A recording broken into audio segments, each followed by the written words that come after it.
Hi, good evening to everyone. आप सभी का स्वागत है। मैं हूं रवि बजाज और हम गैलेक्सी क्लासेस में रोज शाम को 6 बजे मिल रहे हैं और डिस्कस कर रहे हैं एसएससी टीयर 2। आप जानते हैं एसएससी टीयर 2 के लिए जो वोकेबलरी पार्ट है कितना इंपॉर्टेंट है, बहुत ज़्यादा वेटेज है। अभी मार्च 2023 में जब एक पेपर हुआ एसएससी टीयर 2 का, तो उसमें देखा गया आउट ऑफ सम क्वेश्चंस इतने 100 में से अगर हम कहें कि 80-90% हमारा वो कैब बेस्ड था। उसमें कॉम्प्रिहेंशन है, उसमें क्लोज टेस्ट है, इंटोनिम है, सिनोनिम है, सेंटेंस अरेंजमेंट है, वन वर्ड सब्स्टिट्यूशन है, फ्रेजल वर्ब है, इडियम्स एंड फ्रेजेस हैं, स्पेलिंग एरर्स, ये सब उसके अंदर आया। तो एक ऐसा पार्ट अक्सर क्या होता है, बच्चे ज़्यादातर ग्रामर पढ़ते रहते हैं और जब वो कैब वाले क्वेश्चन सामने आते हैं तो बस होश उड़ जाते हैं, है ना। अब हमें क्या करना है, अब एग्ज़ाम बहुत दूर है और हमारे पास बहुत समय है, तो आज से ही हम शुरू करते हैं इन सब की प्रिपरेशन। हर क्लास में रोज शाम को 6 बजे हर क्लास में हम कुछ सेंटेंस अरेंजमेंट के क्वेश्चन करेंगे, उसकी ट्रिक होगी तो वो सीखेंगे। फाइन, हम कुछ एंटोनिम सिनोनिम्स करेंगे, कुछ क्लोज टेस्ट करेंगे, कुछ कॉम्प्रिहेंशन करेंगे। तो थोड़ा थोड़ा सभी का मजा चखेंगे हर क्लास में, जैसा आपने कल भी किया था। तो चलिए शुरुआत करते हैं। आज हम शुरुआत करते हैं क्लोज टेस्ट के साथ। ओके, तो कॉपी पेन उठाइए और तैयार हो जाइए।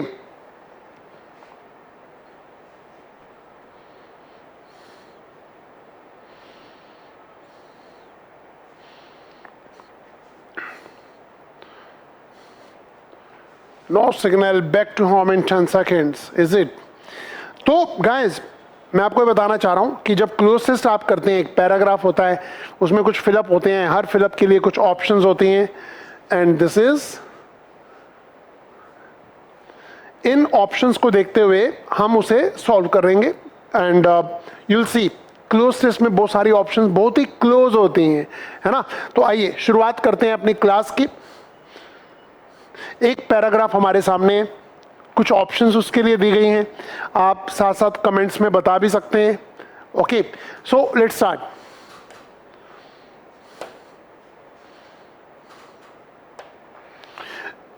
मैं पहले इस पैराग्राफ को, एक छोटा सा 5-6 लाइनों का पैराग्राफ है, मैं पहले से एक बार पढ़ देता हूं, आप भी देख लीजिए।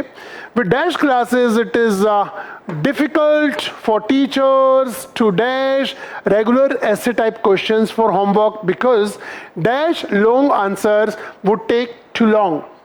Progress or phase test may therefore be set dash regular intervals to dash students' progress. This is necessary if teachers are to assess the dash of their teaching, and it is necessary for students to know how well they are doing and where further work is dash. Okay, तो अब options को लेकर हम इसे solve करेंगे। आप चाहें तो साथ के साथ कमेंट्स भी कर सकते हैं। I can see your comments over here. ठीक है, चलिए शुरू हो जाती है। With dash classes it is difficult, तो with which classes? Bright, large, short, voluminous और स्मॉल। तो देखिए इसका आंसर जो है वो होना चाहिए कि टीचर्स को जब कुछ ऐसे टाइप क्वेश्चन देने होते हैं तो उसके लिए मुश्किल क्या होता है, क्योंकि वो क्लासेस होती हैं लार्ज, तो लार्ज क्लासेस में बड़ा मुश्किल हो जाता है टीचर्स के लिए ऐसे टाइप क्वेश्चन देना। ओके, तो हम पढ़ते हैं ऐसे, with large classes it is difficult for the teachers to dash, क्या? To set, to organize, to give, to avoid या to evaluate।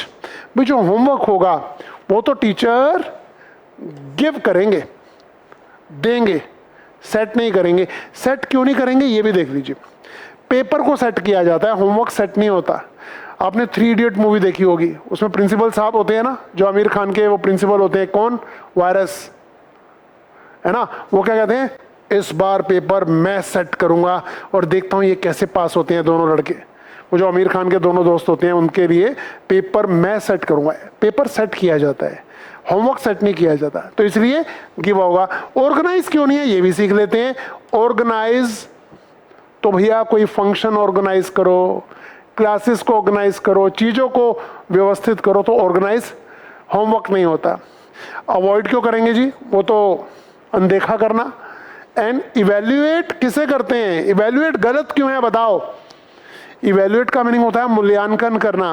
भाई साहब जो आप लिखेंगे उसे इवेल्युएट करेंगे ना, टीचर तो होमवर्क को गिव करेंगे। ओके, रेगुलर ऐसे type questions for homework because dash long answers would take too long। Third में आप लॉन्ग आंसर्स को, बच्चों को आपने होमवर्क दिया, बच्चे क्वेश्चन पेपर, बच्चे अपना होमवर्क करके आए, अब टीचर उसे क्या करेंगे? टीचर उसे डिफाइन करेंगे क्या? या डिफाइन तो नहीं करेंगे, डिफाइन तो प्रॉब्लम होती है, या कोई क्वेश्चन होगा उसे करेंगे। कलेक्ट करेंगे क्या? नो।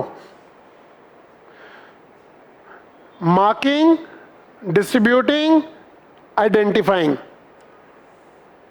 डिस्ट्रीब्यूटिंग में नहीं होगा। आपका आंसर या तो मार्किंग होना चाहिए या फिर आइडेंटिफाइंग होना चाहिए। जल्दी बताइए कमेंट्स में क्या होना चाहिए, क्या होना चाहिए। And the correct answer is marking. उसे मार्क करेंगे कि आपने काम कैसा किया है, सही किया, गलत किया। आइडेंटिफाई तो पहचानना होता है, इसीलिए पहचानना तो यहां पर गलत हो जाएगा।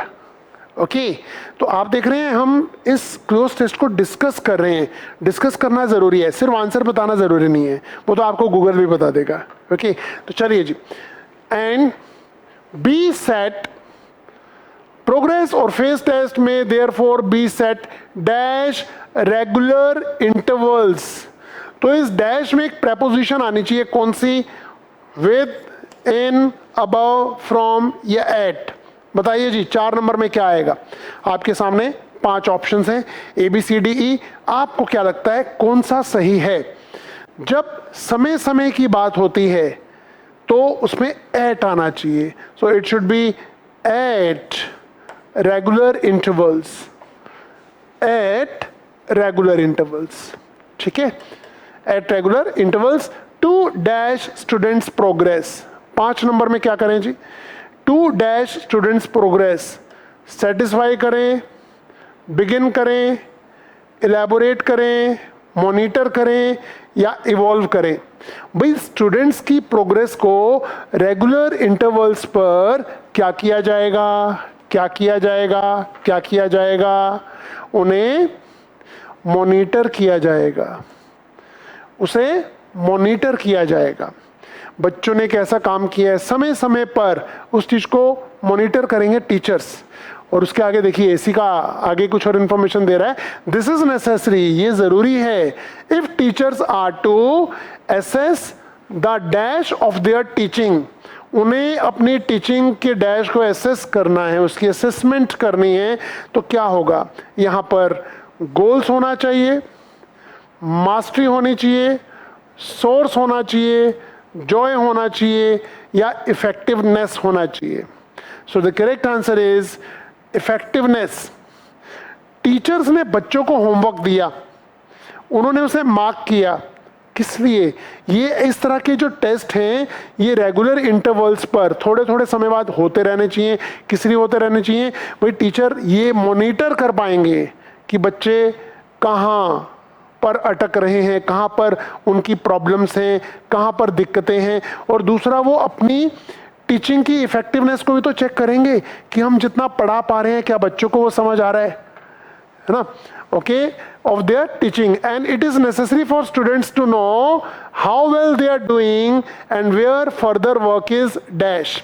और बच्चों के लिए भी इस तरह के टेस्ट जरूरी होते हैं कि भाई हमने कितना काम कर लिया है और आगे कितने काम की आवश्यकता है।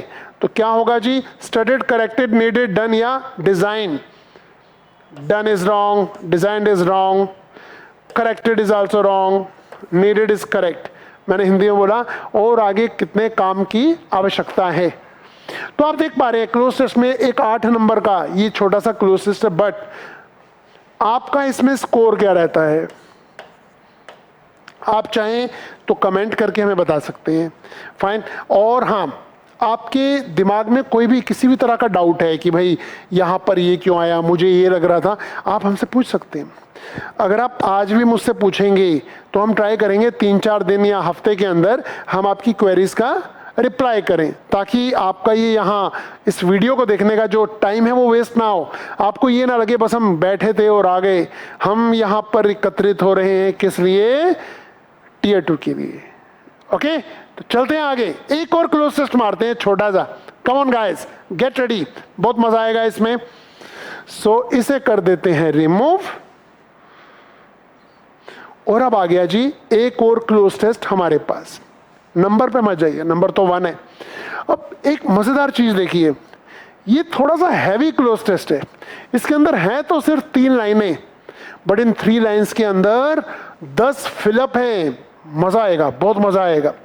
और इस क्लोज टेस्ट के थ्रू, इसमें कोई बहुत ज्यादा डिफिकल्ट वर्ड्स भी नहीं है, बट इस क्लोज टेस्ट से आपको ये आइडिया हो जाएगा कि भाई साहब 10 में से 10 नंबर लाना कितना आसान या डिफिकल्ट टास्क होता है। ठीक है, तो चलिए हेल्प करिएगा मेरी, मुझे नहीं आता, आप मेरी हेल्प करिए। कैसे? हम पता लगाएंगे कौन सा सही है और बाकी के 3 कौन से गलत है। ABCD 4 ऑप्शन होंगी, बट मैं एक बार पहले पढ़ देता हूं, ध्यान दीजिएगा। The conditions dash which democracy can dash are dash to dash, but one thing is dash that democracy is always a slow growth, whereas dictators may dash to dash and dash a new dash with dramatic success under dash conditions। भाई मजेदार चीज देखिए कि पहली line में ही 5 fill up आ गए, पहली line में ही 5 फिलअप। और क्या चाहिए भाई साहब? इतने बड़े बड़े पैराग्राफ में 10 आते हैं, यहां तो अब आएगा मजा। तो बताइए बच्चों, the conditions dash which democracy can, तो नंबर 1 में क्या आएगा? The conditions by which, for which, under which या एट विच। कम ऑन, हम आपको दे रहे हैं पूरा समय। करिए करिए और बताइए, क्या बोलते हैं? करिए करिए और बताइए, क्या बोलते हैं? The conditions under which, the conditions under which, under उनके अंतर्गत की बात हो रही है। हाँ, the conditions under which democracy can dash. बताओ बच्चों, यहां तो हो गया जी अंडर, कैन डैश। नंबर 2 में क्या आएगा? Democracy can grow, can and, can rise या कैन फ्लोरिश। बताएं जी, पूरा समय ले रहे हैं हम, सोच के बताइए। डेमोक्रेसी क्या करेगी? कुछ कंडीशंस के अंतर्गत, कुछ कंडीशंस के अंदर डेमोक्रेसी, प्रजातंत्र क्या करेगा? राइज होगा, फ्लरिश होगा, क्या होगा? And the correct answer is rise. एक चीज आपको मजेदार बताता हूं, सपोज कीजिए यहां पर राइज वर्ड होता ही ना, यहां पर राइज वर्ड होता ही ना, तो क्या करते? तो हम फ्लरिश करते, बट राइज यहां पर उद्गम की बात हो रही है। So the conditions under which democracy can rise are dash to dash. 3 और 4 में क्या आएगा? पहले 3 का देखिए, डिफिकल्ट होगा, इजी होगा, इंटरेस्टिंग होगा या मीनिंगलेस होगा। भाई मीनिंगलेस तो नहीं होगा, ये तो पक्का है। डिफिकल्ट, इजी या इंटरेस्टिंग, अगर आप पूरा पैसेज पढ़ लेंगे, मतलब 3 लाइनों का पैसेज है, अगर आप पूरा पैसेज पढ़ लेंगे तो आप देखेंगे the conditions under which democracy can rise are difficult to dash, यहां डिफिकल्ट होगा तो डिफिकल्ट टू एग्जामिन होगा। नंबर 4 में देखिए जी, 1, 2 और 3 तो हो गया, अब 4 की बारी है।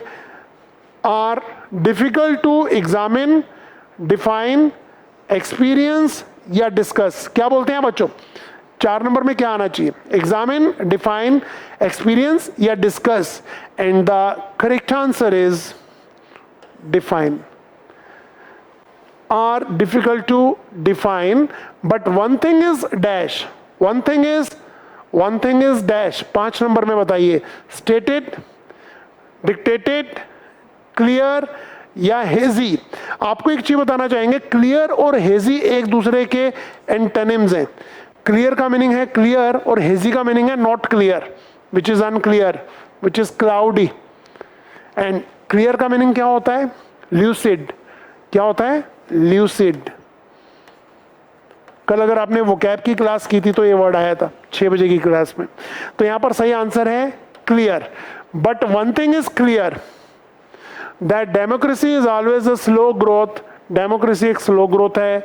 वेयर एज डिक्टेटर्स, अब देखिए वेयर एज आ गया, दो लाइनों में ही, दूसरी लाइन में ही राइटर ने यू टर्न ले लिया। अब वो कोई और बात कर रहा है, वो डेमोक्रेसी की बात नहीं कर रहा, अब वो किसकी बात कर रहा है, डिक्टेटर्स की, डिक्टेटरशिप की बात कर रहा है, हिटलर की बात कर रहा है।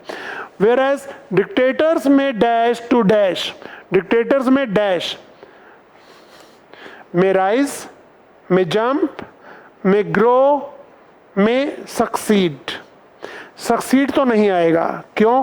क्योंकि सक्सीड के साथ इन प्रेपोजिशन यूज होती है। तो यहां पर क्या होगा जी, में राइज या जंप या ग्रो। वेयर एज डिक्टेटर्स में rise is correct, rise is correct. तो यहां पर क्या हो जाएगा, वेयर एज डिक्टेटर्स में राइज टू डैश, टू क्या, सेवंथ में क्या करें, to fame, to generosity, to glory या टू पावर। डिक्टेटर्स का जब राइज होगा तो वो क्या होंगे, उन्हें शक्ति मिलेगी, वो पावर में आएंगे, इसलिए करेक्ट आंसर हो जाएगा हमारा पावर, करेक्ट आंसर हो जाएगा पावर। स्लो वेयर डिक्टेटर्स में rise to power and dash a new dash. 8 number में क्या करें बोलो, रीस्टार्ट, रीस्टार्ट, एस्टैब्लिश, एंटर या डिफाइन। डिफाइन और एंटर नहीं हो सकता, दिस इज एस्टैब्लिश होना चाहिए। रीस्टार्ट क्यों करेंगे भाई, वो दोबारा से शुरू करेंगे, हम कह रहे हैं वो पावर में आ जाएंगे, तो फिर रीस्टार्ट तो गलत ही हो गया। Okay, and dash, and establish a new dash. 9 number पे आ गए बच्चों हम। मैं फिर बता रहा हूं, 3 लाइनों का पैराग्राफ, बट बहुत खतरनाक। अभी तक आपने जितने पैराग्राफ मेरे साथ किए हैं कुछ सेशंस में, सबसे मुश्किल और अलग सा यही पैराग्राफ है जो सिर्फ 3 लाइनों के अंदर है, और फर्स्ट लाइन के अंदर ही 5 फिलअप आ चुके हैं। तो ये मजाक नहीं है भाई साहब, बताएं। वेयर डिक्टेटर्स में rise to power and establish a new dash with dramatic success. 9th में क्या करें, new regime, state, era, epoch. Regime is the correct answer. Regime. A new regime with dramatic success under dash conditions. Under profitable conditions, unfavorable conditions, suitable conditions या फिर peculiar. तो this is suitable conditions. उन्हें success तभी मिलेगी जब वो suitable conditions में होंगे। ठीक है, तो आई कैन सी योर कमेंट्स, मैं आप सबके कमेंट्स देख पा रहा हूँ, एंड अच्छा लग रहा है कि आप इसमें पार्टिसिपेट कर रहे हैं। आपने देखा इन 2 पैराग्राफ्स में हमने कितने आराम से इसका सोल्यूशन निकाला। आपको भी ऐसे ही करना है। जब आपका एग्जाम हो, पहले क्लोज टेस्ट को एक बार पढ़िए, फिर दूसरी बार जब पढ़ेंगे फिर उसे करना शुरू करिए। बीच में कभी कभी ऐसा होता है कि मुझे ये और ये पे ना डाउट लग रहा है, छोड़ दो, थोड़ी देर के लिए छोड़ दो, नीचे तक करो, बाकी के करो। जब आप पूरा कर लेंगे फिर एक बार रीडिंग लेंगे, हो सकता है उस समय आपके दिमाग में कुछ अच्छा क्लिक कर जाए और आपको आंसर पता चल जाए। और फिर भी अगर डाउट हो तो उस दिन पे डिपेंड करता है कि उससे पहले आप कितने क्वेश्चंस अच्छे कर चुके हैं, कि अगर इसे हम टिक करके सही करना चाह रहे हैं, अपना आंसर बनाना चाह रहे हैं इस ऑप्शन को, और नेगेटिव मार्किंग हो भी जाए तो इतने ज़्यादा करेक्ट हम उस दिन कर चुके होते हैं तो हम कहते हैं कोई बात नहीं यार, 1-2 गलत हो जाए तो कोई ज़्यादा स्कोर पे फर्क पड़ेगा नहीं। बट अगर बहुत मुश्किल पेपर है तो उस 1-2 के साथ हम पंगा ना लेते हुए उसे स्किप कर सकते हैं। ठीक है, आपका स्कोर सेकंड पैराग्राफ में क्या है ये भी हमें बता दीजिए। ओके, तो आपने किए हमारे साथ 2 क्लोज टेस्ट, और अब समय है ब्रेक का नहीं, कुछ और करने का। क्या? This is going to be a sentence arrangement guys. जी हाँ, अब हम करेंगे कुछ क्वेश्चंस जो सेंटेंस अरेंजमेंट में से पूछे जाते हैं। Come on, let's start.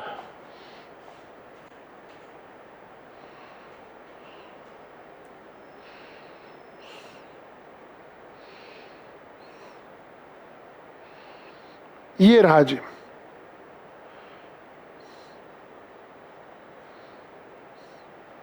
हमारे सामने एक 4 लाइनें हैं, ABCD 4 लाइन्स हैं। हमें इसे एक सीक्वेंस में सेट करना है सो दैट ग्रामेटिकली करेक्ट होना चाहिए, एक सेंस देनी चाहिए, इस पैराग्राफ की सेंस निकलनी चाहिए। और मज़ेदार बात यह है कि हमें बनाना नहीं है, एग्जामिनर ने हमें बना के दे दिया, बट उसने कहा कि इन 4 ऑप्शंस में से पहचानो आप किसे सही मान रहे हैं। अभी हम बनाने बैठते जैसे 9th-10th में हम बनाते थे, बना नहीं रहे, ये ऑब्जेक्टिव टाइप क्वेश्चंस हैं, तो हमें तो दे दिया उसने, अब कह रहा है बताओ कौन सा सही है। मतलब दिमाग थोड़ा सा कम लगाना है, या आप कह सकते हैं कुछ लोगों को ज़्यादा लगाना है। तो देखिए जी, in order to fight the meanings of should be strictly and pollution anti pollution law implemented. अब एक बात तो सच है कि सभी सेंटेंसेस ए से शुरू हो रहे हैं, ए ये सी से हो रहा है, तो एक बार सी वाले को पहले पढ़ लें, क्या ये सही हो सकता है। Pollution anti pollution law in order to fight the meanings of should be strictly implemented, क्या ए सही है या फिर ए वाला सही है। तो ए में कहता है जी in order to fight the meanings of, अब ए के बाद सी, ए के बाद बी या ए के बाद D. In order to fight the meanings of, भाई आप किस चीज की कष्ट से आप फाइट करेंगे, तो बी तो नहीं आना चाहिए, ए के बाद बी तो बिल्कुल फिट नहीं बैठ रहा है, क्योंकि इन ऑर्डर टू का मीनिंग होता है के लिए। इन ऑर्डर टू फाइट, आपको इस चीज से फाइट करने के लिए, किससे, द मीनिंग्स ऑफ क्या, the meanings of implemented, D भी नहीं आना चाहिए, भाई डी भी नहीं बनता। मीनिंग्स ऑफ इंप्लीमेंटेड तो कोई वर्ड ही नहीं हुआ ना। मीनिंग्स ऑफ के बाद यहां एक नाउन होना चाहिए, क्या इंप्लीमेंटेड नाउन है, नहीं है, तो ए के बाद डी भी नहीं बन रहा। अब ए के बाद सी समझ आ रहा है, in order to fight the meanings of pollution anti pollution law should be strictly implemented. B is the correct answer बच्चों, B is the correct answer. तो आप देखेंगे बड़े आराम से आपने इस क्वेश्चन को कैसे सॉल्व किया, क्योंकि आपने पार्ट्स ऑफ स्पीच को पढ़ा हुआ है ना। मैं कहता हूं कि ऑफ मीनिंग्स ऑफ डैश, तो ऑफ के बाद तो यहां एक नाउन आना चाहिए था, और अगर वर्ब आता तो उसमें आईएनजी लगा होना चाहिए, है ना। Of getting success, of polluting water, the problem of coming late वगैरह वगैरह। तो यहाँ पर आईएनजी वाला भी कोई वर्ड इसके बाद दिखाई नहीं दे रहा था, और ऑफ के बाद शुड भी सही नहीं बैठ रहा। ऑफ के बाद एकदम इम्प्लीमेंटेड गलत हो गया, इम्प्लीमेंटिंग होता तो हम विचार कर सकते थे। तो पार्ट्स ऑफ स्पीच का एक छोटा सा पार्ट अगर आप पकड़ लें, चाहे वो प्रेपोजिशनल है, चाहे वो नाउन प्रोनाउन एडजेक्टिव एडवर्ब से है, चाहे वो कंजंक्शन से है, चाहे वो प्रेपोजिशन से है, वो आपकी हेल्प कर ही देता है। ओके, तो आपका सही आंसर है बी फॉर बॉम्बे और बी फॉर बजाज। तो ये रहा हमारा क्वेश्चन नंबर 1। अब एक और क्वेश्चन देखते हैं, बहुत मजेदार है। आइए जी, हम इसे कर देते हैं रिमूव। देखिए यहां भी A B C D 4 sentences हैं, और हम इसे पढ़ देते हैं एक बार। Found that is inferior parallel of 3D visualization and mathematical thought in 1999, Canadian scientists who were studying Einstein's brain was 15% wider than in people with the normal intelligence। मैं आपको 10 सेकंड देता हूं बच्चों, 4 ऑप्शन आपके सामने हैं, 10 के भी 15 से 20 सेकंड देता हूं, जल्दी पहचानिए आप क्या बोलते हैं। मैं अपनी स्टोरी बाद में सुनाऊंगा, पहले आप बताइए। Come on, and your time starts now. या पढ़िए पढ़िए, टाइम है हमारे पास।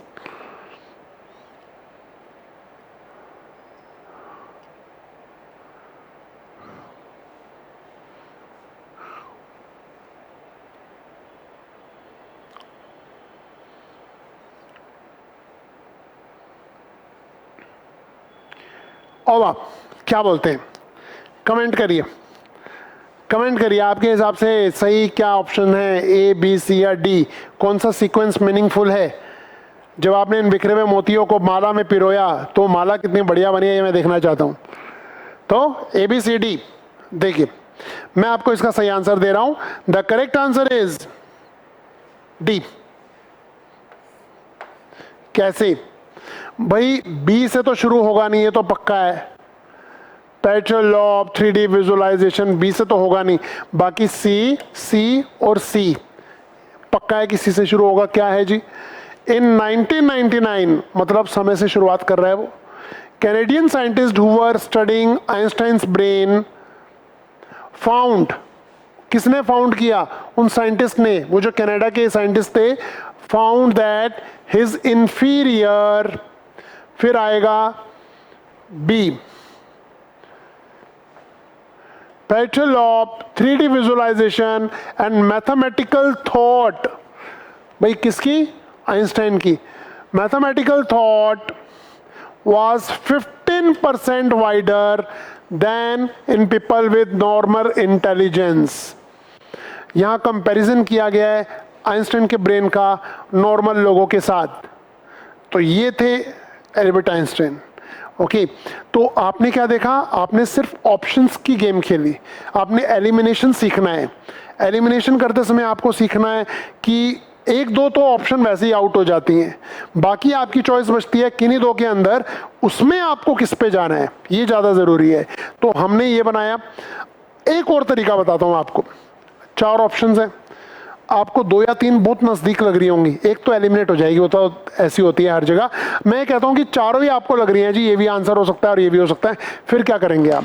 फिर आप जल्दबाजी में भी करना हो अगर पेपर के दिन, तो ये देखिए जी, आप ना बीच की 2 पढ़ लिया करो, ये लास्ट की 2 पढ़ लो। डी के बाद ए फिट बैठ रहा है, सी के बाद ए के बाद डी, या बी के बाद डी, ऐसे करके देख लिया करो। अगर ऐसे समझ ना आए, एक और ऑप्शन बताता हूं। आप ये देख लिया करो, बीच वाला, बी के बाद डी बैठ रहा है या डी के बाद सी अच्छा लग रहा है, या बी के बाद ए बैठ रहा है या ए के बाद बी। इसमें से 4 में से 2 या 1 आपके सामने आ ही जाएगी। ठीक है, आपके सामने 4 में से 1 या 2 पक्का आ ही जाएगी और आपकी प्रॉब्लम हो जाएगी सॉल्व। एक और छोटा सा काम करते हैं, हम एक और क्वेश्चन को ले रहे हैं। आज हमने 2 क्लोज टेस्ट किए हैं, आज वो कैब नहीं, आज हम क्लोज टेस्ट ज़्यादा किए हैं, तो अब हम सेंटेंस अरेंजमेंट के मूड में इसी को आगे करते हैं। एक और क्वेश्चन देखते हैं। देखिए क्वेश्चन नंबर 3 ये रहा जी।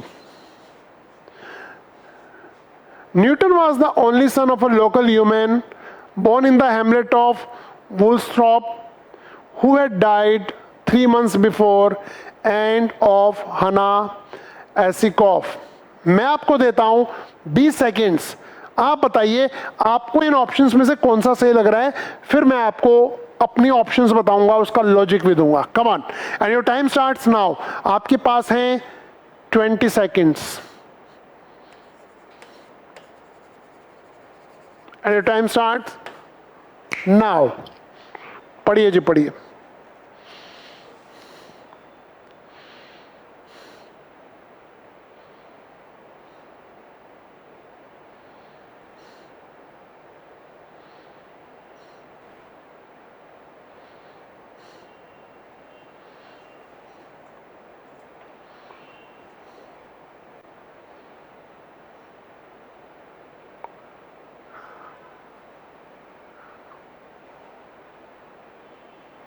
That's all, your time is over।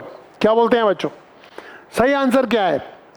क्या आपने अपने क्वेश्चन का आंसर पूरा सीक्वेंस बना के दिया है, या बीच के 2 या लास्ट के 2 पढ़े हैं? कौन सी ऑप्शन आपको हेल्पफुल रही? आपका सही आंसर ये रहा, बी इज करेक्ट। मैं जानता हूं बहुत सारे बच्चों ने ये किया होगा, मैं जानता हूं ऐसा, आप में से बहुत से बच्चों ने ए किया है, बट आंसर बी क्यों है आइए जानते हैं। यहां पर ना बॉर्न से शुरू कर रहा है। लोग सोचते हैं कि न्यूटन की बात हो रही है, भाई बात तो न्यूटन की हो रही है, बट सेंटेंस का सीक्वेंस राइटर ने ऐसा रखा कि पहले वो बता रहा है और जन्म हुआ एक शख्सियत का, ऐसे बोलते हैं ना हिंदी में, जो कोई इतिहासकार इतिहास लिखते हैं तो। So born in the hamlet of Woolsthorpe, hamlet होता है एक छोटा सा पार्ट विलेज का। So born in the hamlet of Woolsthorpe, Newton was the only son of a local human. अब मैं आपको बता रहा हूं कि ऐसा क्यों, मतलब ए के बाद बी क्यों, बी के बाद बी के बाद ए क्यों, ए के बाद बी क्यों नहीं? क्योंकि आप ये देखेंगे ना, ये सी पार्ट को अच्छी तरह पढ़ो. Who had died 3 months before? कौन कौन? Who died? हु? एक्चुअली यहां हम बात कर रहे हैं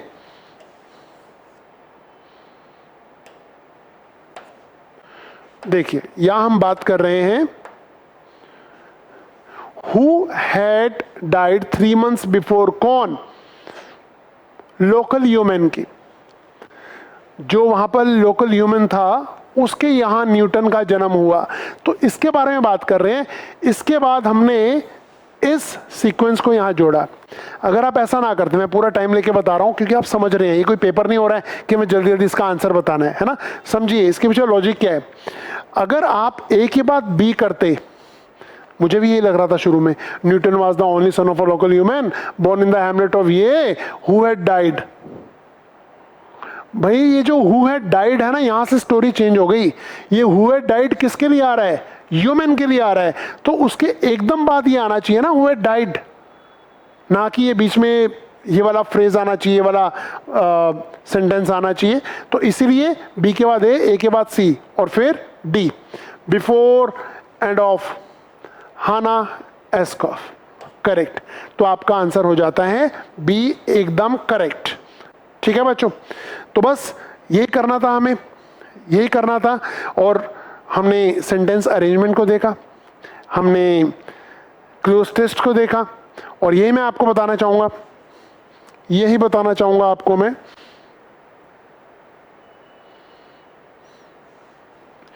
कि जब भी आप पेपर करने बैठे तो ये सेंटेंस अरेंजमेंट वाला क्वेश्चन सबसे बाद में किया करो, क्योंकि it takes time.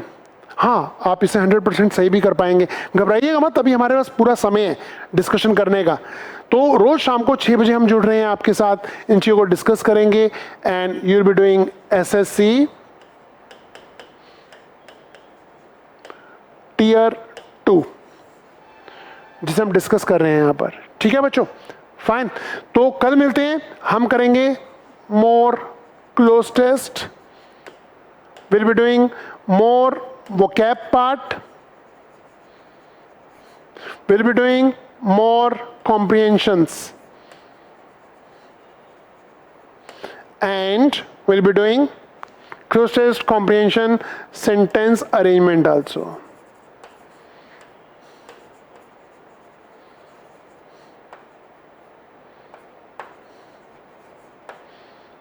Fine. So this is the system. We'll be doing it. Fine. अभी के लिए इतना ही. Thank you very much. Have a good night. और मिलते हैं कल ठीक 6 बजे कुछ नए एक्सरसाइजेस के साथ. Bye bye. Take care.